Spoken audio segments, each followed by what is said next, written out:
Hello dear learners, एक बार फिर से मैं आपका स्वागत करता हूँ MNP इंग्लिश क्लासेज में। और आज हम फिर सेंटेंस पार्ट 1 के बाद सेंटेंस पार्ट 2 को देखेंगे।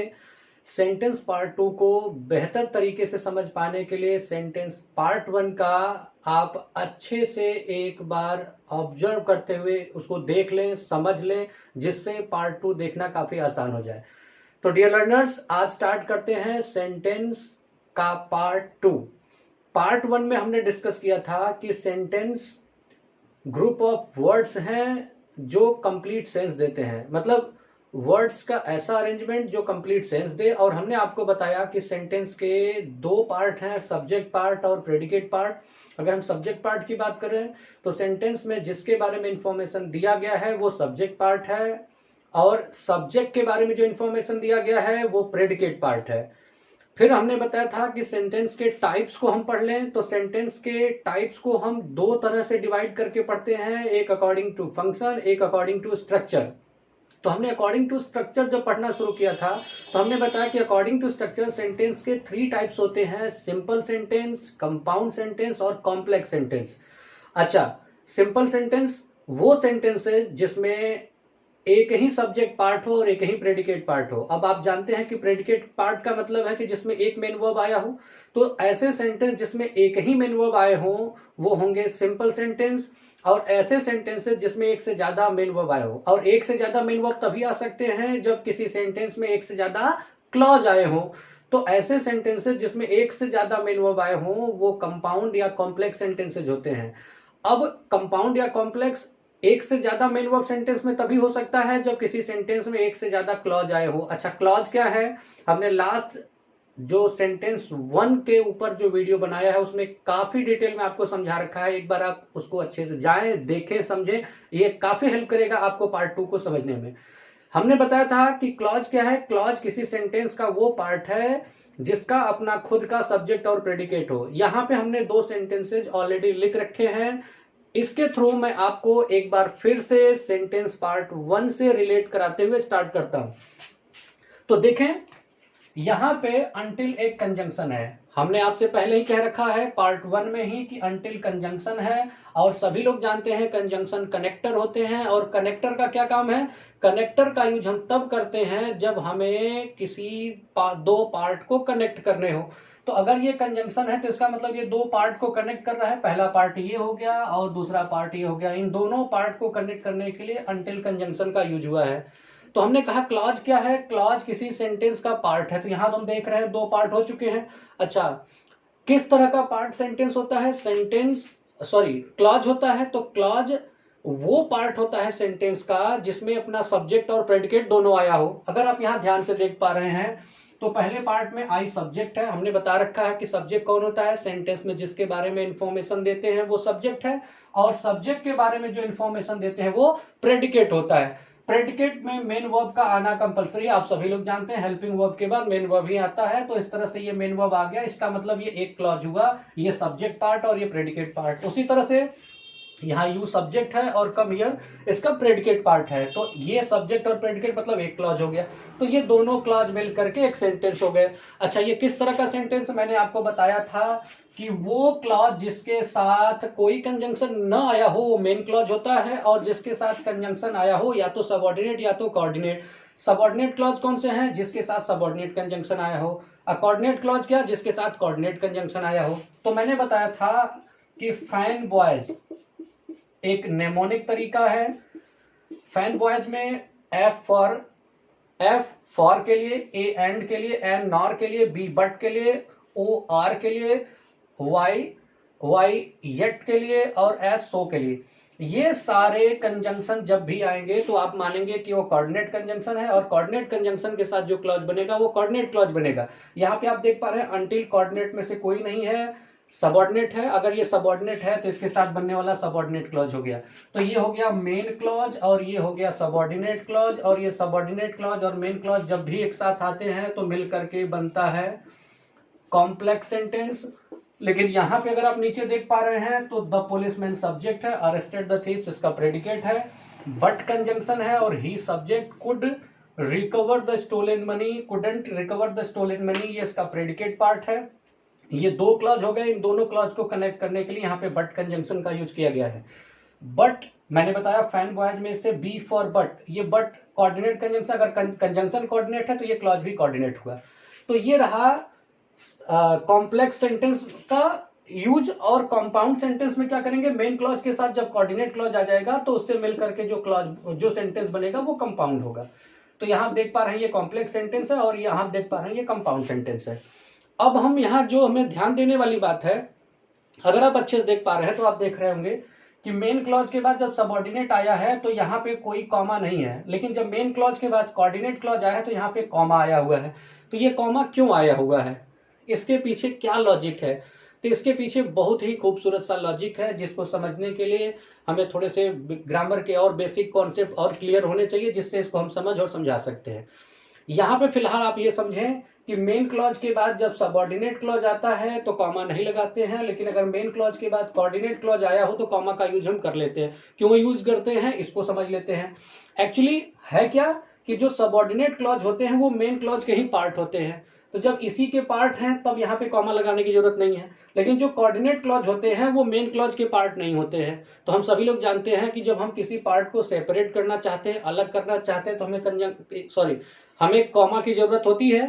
तो यहाँ पे कोऑर्डिनेट क्लॉज मेन क्लॉज से अलग पार्ट है, इसलिए यहाँ पे कॉमा यूज किया गया है। लेकिन सबऑर्डिनेट क्लॉज मेन क्लॉज का ही पार्ट है, इसलिए यहाँ पे कॉमा का यूज नहीं किया गया है। इसको और डिटेल में समझने के लिए चलिए हम कुछ और सेंटेंसेस देख लेते हैं और इसके फंक्शंस को और डिटेल में जानने की कोशिश करते हैं, ताकि हम ये समझ पाए कि सबऑर्डिनेट के साथ कॉमा का यूज क्यों नहीं होता है अगर वो मेन क्लॉज के बाद आया हो तो। इसके लिए हमें थोड़ा सबऑर्डिनेट क्लॉज के फंक्शन को और डिटेल में समझने की जरूरत होगी। तो हम देख लेते हैं functions of subordinate clause. Functions of subordinate clauses. Subordinate clauses के क्या फंक्शंस हैं? अगर इनके फंक्शन की बात करें तो ये नाउन की तरह एक्ट करते हैं, एडजेक्टिव की तरह एक्ट करते हैं और एडवर्ब की तरह एक्ट करते हैं। अब जहां तक आप जानते होंगे, जो भी ग्रामर को थोड़ा बहुत भी अगर कहीं ढंग के टीचर से अगर अच्छे तरह से पढ़ा लिखा हो कोई व्यक्ति, सब लोग जानता है कि अगर ये नाउन की तरह फंक्शन कर रहा है तो नाउन का सेंटेंस में यूज क्या होता है। नाउन को सेंटेंस में हम मेनली सब्जेक्ट, ऑब्जेक्ट या फिर कॉम्प्लीमेंट की तरह यूज कर लेते हैं। अगर नाउन को हम सब्जेक्ट, ऑब्जेक्ट, कॉम्प्लीमेंट की तरह यूज कर सकते हैं तो ये जो सबऑर्डिनेट क्लॉज है ये भी नाउन की तरह एक्ट करता है, तो इसको भी हम सेंटेंस में सब्जेक्ट, ऑब्जेक्ट या कॉम्प्लीमेंट की तरह हम यूज कर सकते हैं। एक एग्जांपल से मैं अपनी बात को समझाऊं तो ज्यादा बेहतर तरीके से मैं समझा सकूं आपको। जैसे मैं कह दूं ही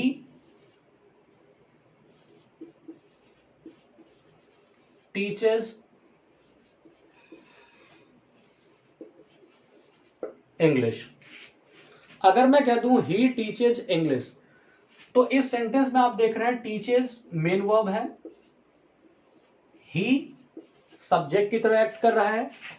और आप सब लोग जानते होंगे कि किसी वर्ब के बाद अगर कोई नाउन व्हाट या हुम का रिप्लाई करता हो तो वो नाउन उस वर्ब के लिए ऑब्जेक्ट की तरह काम करता है। हम कहते हैं he teaches, what does he teach, वो पढ़ाता है, क्या पढ़ाता है, तो व्हाट का रिप्लाई इंग्लिश है, तो ये व्हाट का रिप्लाई इंग्लिश है, यानी इस वर्ब के लिए क्या है, ऑब्जेक्ट है। और मैंने आपसे क्या कहा, मैंने यही कहा कि नाउन का सेंटेंस में अगर हम यूज करेंगे तो वो या तो सब्जेक्ट होगा, या तो ऑब्जेक्ट होगा, या तो कॉम्प्लीमेंट। यहां पे देख रहे हैं आप नाउन इंग्लिश है और ये इंग्लिश इस वर्ब के लिए ऑब्जेक्ट का काम कर रहा है।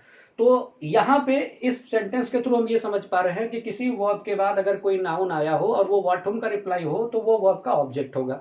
मैंने कहा कि सबऑर्डिनेट जो क्लॉज होते हैं उनके फंक्शन में अगर देखा जाए तो पहला फंक्शन है नाउन की तरह काम करता है। तो जिस तरह से यहाँ पे नाउन को हम यूज कर सकते हैं सेंटेंस, यहाँ पे आप देख पा रहे हैं कि इंग्लिश को हमने ऑब्जेक्ट की तरह यूज किया। एक सेंटेंस और देख लेते हैं, मैं कह दूं मोहन सिंग्स अ सॉन्ग। अगर आप देखें तो सिंग्स मेन वर्ब है, मोहन सब्जेक्ट है और अ सॉन्ग क्या है, ऑब्जेक्ट है। सेंटेंस में जिसके बारे में इंफॉर्मेशन देते हैं वो सब्जेक्ट है। मोहन सिंह, व्हाट डज मोहन सिंह, क्या गाता है, तो अ सॉन्ग, ये ऑब्जेक्ट हो गया। तो हमने कहा कि नाउन का अगर सेंटेंस में यूज किया जाए तो वो सब्जेक्ट की तरह काम करेगा, ऑब्जेक्ट की तरह। यहाँ नाउन सेंटेंस में आया है तो ये सब्जेक्ट हो गया और ये हो गया आपका ऑब्जेक्ट। तो जो काम यहाँ पे नाउन यहाँ कर रहा है वही काम क्लॉज भी कर सकता है। क्लॉज भी नाउन की तरह एक्ट करते हैं, तो ये भी सेंटेंस में यूज होंगे, तो ये भी सब्जेक्ट या फिर ऑब्जेक्ट की तरह यूज हो सकते हैं। अगर हम सेंटेंस में आए, इसके अलावा कुछ और सेंटेंस देख ले जहां पे हम सबऑर्डिनेट क्लॉज को नाउन की तरह यूज करना चाहे। उसके पहले एक छोटी सी बात मैं आपको समझा दूं। अगर इस सेंटेंस में मैं कह दूं मोहन सिंह और सिंग्स के बाद अगर मैं कॉमा यूज कर दूं, तो आप सब लोग बड़े आराम से इस बात को समझ सकते हैं कि सिंग्स के बाद कॉमा का यूज नहीं कर सकते। क्यों? क्योंकि अगर हम कॉमा का यूज करेंगे तो हम ये मान के चलते हैं कि ये अ सॉन्ग इस सेंटेंस में सेपरेट हो गया, इससे अलग हो गया, जबकि हम इस वर्ब से इसको सेपरेट नहीं कर सकते हैं। क्यों? क्योंकि अ सॉन्ग इस वर्ब का ऑब्जेक्ट है। अगर ये इसका ऑब्जेक्ट है तो इसको इससे सेपरेट नहीं किया जा सकता है। और कॉमा का यूज मेनली हम तभी करते हैं जब हमें किसी वर्ड को, फ्रेज को हमें सेपरेट करना हो या किसी क्लॉज को सेपरेट करना हो। तो हम इसको सेपरेट नहीं करना चाह रहे हैं, तो सेपरेट नहीं करना चाह रहे हैं तो यहां कॉमा का यूज गलत हो जाएगा। बिल्कुल उसी तरह से अगर मैं एक सेंटेंस लिख दूं, ही knows that you are a doctor. He knows that you are a doctor. अगर आप यहां ध्यान से देख पा रहे हैं तो that you are a doctor subordinate clause की तरह एक्ट कर रहा है। that कंजंक्शन है, you सब्जेक्ट है, are डॉक्टर इसका प्रेडिकेट है। तो यू सब्जेक्ट हो गया, आर और डॉक्टर इसका प्रेडिकेट हो गया। तो ये आप देख रहे हैं ये सबऑर्डिनेट क्लॉज हो गया दैट कंजंक्शन के साथ। और ही सब्जेक्ट है और नोज क्या है, मेन वर्ब है जो कि प्रेडिकेट की तरह काम कर रहा है। तो ये आपका मेन क्लॉज हो गया और ये आपका सबऑर्डिनेट क्लॉज हो गया। अच्छा, अगर आप ध्यान से देखें तो मैंने कहा कि सबऑर्डिनेट जो क्लॉज होते हैं वो नाउन, एडजेक्टिव या एडवर्ब की तरह काम करते हैं। ये सबऑर्डिनेट क्लॉज है, ये सबऑर्डिनेट क्लॉज इन तीनों में से किसी एक का काम करेगा। अगर आप ध्यान से देखो तो नोज वर्ब है, वर्ब के बाद कोई ऑब्जेक्ट आता है, जैसे एक सेंटेंस और लिख दें, ही नोज इंग्लिश। तो यहां नोज मेन वर्ब है, he knows, what does he know, तो नोज का रिप्लाई इसका ऑब्जेक्ट इंग्लिश हो गया। बिल्कुल इसी तरह से अगर आप यहां देखें, ही नोज, तो नोज के बाद इसका ऑब्जेक्ट चाहिए। तो मैंने कहा कि क्लॉज भी नाउन का काम करता है, और नाउन का क्या काम है, जैसे यहाँ पे ये ऑब्जेक्ट है उस तरह से नाउन, क्लॉज भी एक नाउन की तरह काम करता है, तो वो भी ऑब्जेक्ट हो सकता है। तो हम देख रहे हैं ही नोज, वो जानता है। What does he know, he knows that you are a teacher, वो जानता है कि तुम एक टीचर हो। तो यहाँ पे ये जो पूरा क्लॉज है इस नोज वर्ब के लिए ऑब्जेक्ट की तरह काम कर रहा है।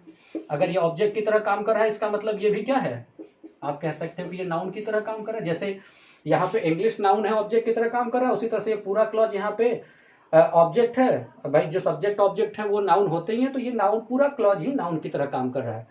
तो अगर जैसे इस लास्ट सेंटेंस में मैं लिख दूं ही नोज कॉमा इंग्लिश, तो आप जान रहे हैं कि इंग्लिश इस नोज वर्ब का ऑब्जेक्ट है, और वर्ब और ऑब्जेक्ट के बीच कभी कॉमा नहीं लगा सकते हैं। क्यों? क्योंकि वो सेपरेट हो जाएगा।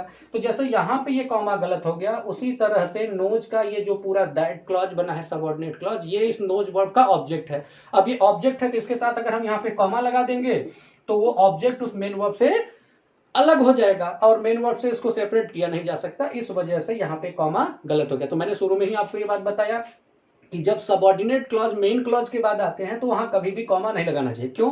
क्योंकि वो मेन क्लॉज के ही पार्ट होते हैं। जैसा कि यहाँ पे आप देख रहे हैं कि मेन क्लॉज के मेन वर्ब का ही तो ये ऑब्जेक्ट बन जा रहा है सबऑर्डिनेट क्लॉज, इसलिए यहाँ पे कॉमा का यूज करना गलत हो गया। अब इसके फंक्शन को जितना बढ़िया से हम जानेंगे उतने ही अच्छे तरीके से हम समझ पाएंगे कि सबऑर्डिनेट क्लॉज के साथ कॉमा लगाना क्यों गलत हो जाते हैं। अच्छा, तो मैंने क्या कहा, इसके फंक्शन को आपको समझना होगा। तो फंक्शन में आपने देखा कि सबऑर्डिनेट क्लॉज नाउन की तरह एक्ट करते हैं, और यहाँ पे मैंने आपको दिखाया कि अगर ये नाउन की तरह एक्ट करते हैं तो वो मेन क्लॉज, जो मेन क्लॉज का जो है उसी मेन क्लॉज के वर्ब के लिए सब्जेक्ट या ऑब्जेक्ट बन जाते हैं। तो जब सब्जेक्ट ऑब्जेक्ट बनेंगे तो उसको कॉमा करके सेपरेट नहीं किया जा सकता है, इस वजह से हम यहाँ पे कॉमा नहीं यूज कर पाते हैं। अच्छा, आगे भी हम देख लेते हैं। हमें लगता है कि ज्यादातर लोग ये जानते होंगे ये बात कि जब हम नाउन क्लॉज बनाते हैं तो नाउन क्लॉज में जो दैट के साथ क्लॉज बनते हैं, व्हाट के साथ जो क्लॉज बनते हैं, और जो interrogative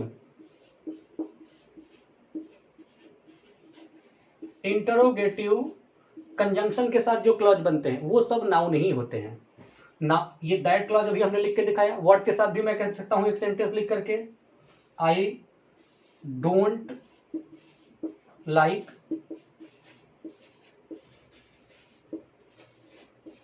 what you do.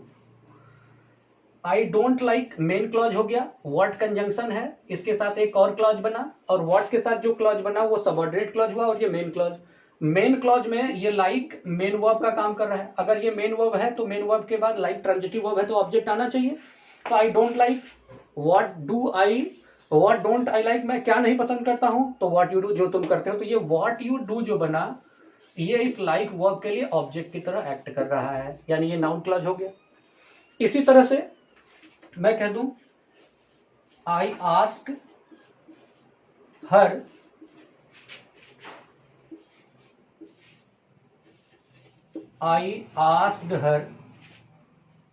Where he went. I asked her where he went. यहां पे अगर आप देख पाए, आई आस्क्ड हर एक क्लॉज हुआ, वेयर ही वेंट में वेयर कंजंक्शन है, दो क्लॉज को कनेक्ट कर रहा है, तो ये सबऑर्डिनेट क्लॉज हो गया वेयर के साथ, और ये मेन क्लॉज हो गया। अब मेन क्लॉज में भी आस्क, आप लोग जानते होंगे कि डाई ट्रांजिटिव का मतलब जनरली कुछ वर्ब ऐसे होते हैं जिनके एक ही ऑब्जेक्ट होते हैं, जैसा मैंने अभी लिखा कई सेंटेंस में, लेकिन कुछ डाई ट्रांजिटिव वर्ब होते हैं जिनके दो ऑब्जेक्ट्स हो सकते हैं, वो व्हाट हम का दोनों का रिप्लाई करते हैं। एक सेंटेंस में यहां और लिख देता हूं, ये आपको समझने में काफी हेल्प करेगा। मैं कह दूं he gave her a book. Gave main verb है सेंटेंस का, he gave. whom did he give, whom का रिप्लाई हर है। what did he give, a book। तो यहां पे ये पहला ऑब्जेक्ट है और ये दूसरा ऑब्जेक्ट है, तो ये दूसरा ऑब्जेक्ट what का रिप्लाई है। सेम यहां पे देख सकते हैं आप, I asked, whom did I ask, हर, तो ये whom का रिप्लाई है, ये पहला ऑब्जेक्ट हो गया। what did I ask, I asked, मैंने पूछा कि where he went, वो कहां गया, तो ये वेयर ही वेंट जो है ये दूसरा ऑब्जेक्ट है। तो आप ध्यान देंगे हमेशा कि जो दैट के साथ, व्हाट के साथ और जो इंटरोगेटिव क्लॉज बनते हैं वो सारे ही क्लॉज नाउन क्लॉज ही होते हैं। कई बार आपके यूपी टेट, सी टेट इस तरह के एग्जाम में क्लॉज दे दिए जाते हैं और वहां पे क्लॉज को आइडेंटिफाई करना होता है कि वो किस टाइप का क्लॉज है, मेन क्लॉज है, सबऑर्डिनेट क्लॉज है या कोऑर्डिनेट। तो यहाँ आप आराम से पहचान सकते हैं, जो नाउन की तरह एक्ट करेगा वो सबऑर्डिनेट होगा, और नाउन की तरह एक्ट करने वाले जो क्लॉज होते हैं जनरली दैट के साथ, व्हाट के साथ, या जो इंटरोगेटिव जो बनते हैं वेयर के साथ, व्हेन के साथ, हाउ के साथ, वेदर के साथ जो क्लॉज बनते हैं वो सब नाउन क्लॉज ही होते हैं। तो इसका आप ध्यान रखेंगे। फिर आगे मैंने कहा कि सबऑर्डिनेट क्लॉज, आई होप आप इतना जरूर समझ पाए होंगे कि सबऑर्डिनेट क्लॉज जो होते हैं वो मेन क्लॉज के ही पार्ट होते हैं, इसलिए सबऑर्डिनेट क्लॉज जब भी यूज होते हैं उनके साथ कॉमा के यूज नहीं होने चाहिए। अब हम इसको आगे देखते हैं कि ये एडजेक्टिव की तरह कैसे एक्ट करते हैं। एक सेंटेंस आप देख लो, एक एडजेक्टिव पे मैं कह दूं I teach the boy who is there. I teach the boy who is there, who conjunction है, इसके साथ जो क्लॉज बना वो सबऑर्डिनेट क्लॉज हो गया। आई टीच बॉय ये मेन क्लॉज हो गया, मेन क्लॉज में ये आई सब्जेक्ट है, आई, और टीच द बॉय ये प्रेडिकेट हो गया, तो ये मेन क्लॉज हुआ। बिना कंजंक्शन के जो क्लॉज आता है वो मेन क्लॉज, और हु के साथ सबऑर्डिनेट क्लॉज, कंजंक्शन के साथ जो क्लॉज आता है वो सबऑर्डिनेट क्लॉज। यहाँ ये जो सबऑर्डिनेट क्लॉज है, अब ध्यान से देखो ये किसकी तरह एक्ट कर रहा है, ये नाउन की तरह एक्ट बिल्कुल नहीं कर रहा है। क्यों? क्योंकि नाउन होता तो ये मेन क्लॉज में जो मेन वर्ब है उसके लिए या तो सब्जेक्ट की तरह एक्ट करता या तो ऑब्जेक्ट की तरह। अगर आप ध्यान से देखें तो सेंटेंस में सब्जेक्ट दिया ही है, I teach, whom do I teach, the boy, इसका ऑब्जेक्ट भी दे रखा है। और नाउन का यूज सेंटेंस में दो ही तरह से कर सकते हैं, या तो सब्जेक्ट की तरह या तो ऑब्जेक्ट की तरह, यानी ये फिर नाउन की तरह एक्ट नहीं कर रहा है।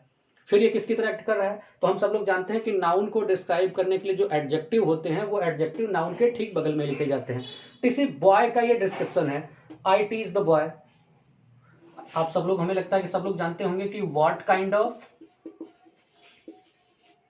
या विच का जो रिप्लाई होता है वो एडजेक्टिव होता है।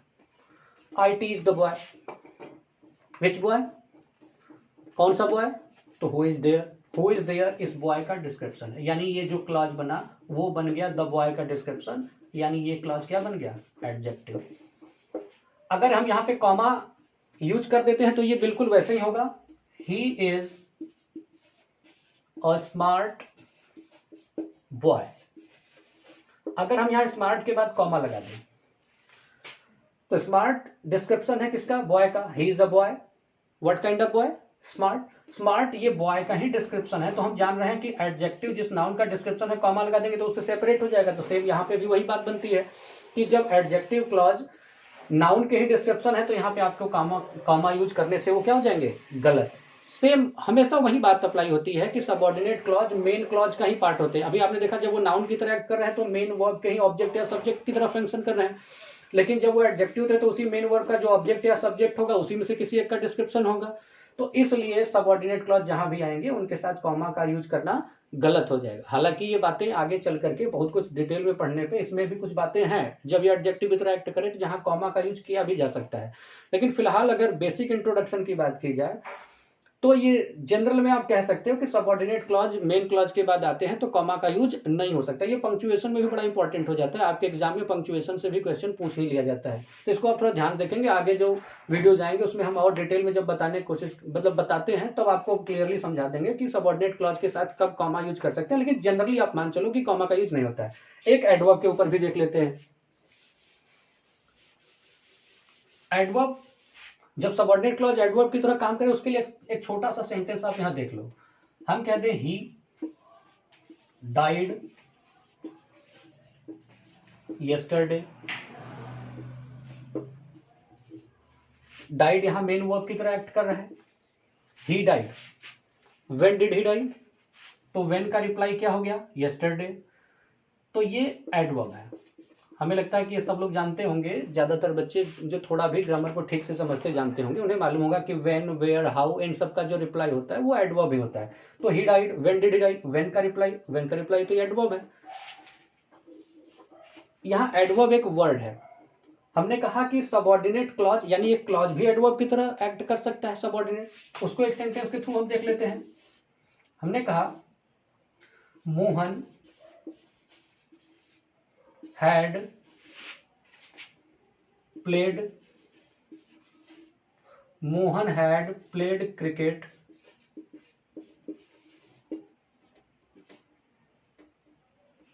before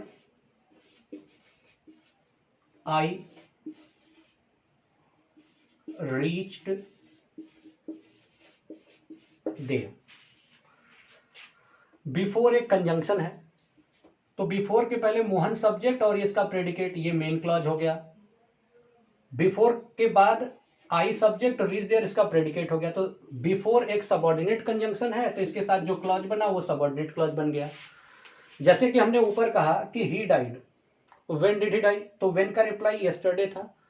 तो अगर ये बिफोर के साथ जो क्लॉज बना है वो सबऑर्डिनेट बना है, तो सबऑर्डिनेट क्लॉज क्या होता है? नाउन, एडजेक्टिव या फिर एडवर्ब। अभी हमने बताया कि अगर किसी वर्ब के लिए व्हेन का रिप्लाई मिल जाए तो एडवर्ब होगा। He died, when did he die? तो सेम यहां पे देखें, ये मेन क्लॉज है। Mohan had played cricket, when had Mohan played cricket? तो मोहन ने क्रिकेट कब खेला?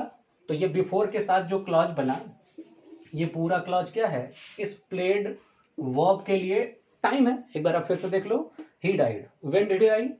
यस्टरडे।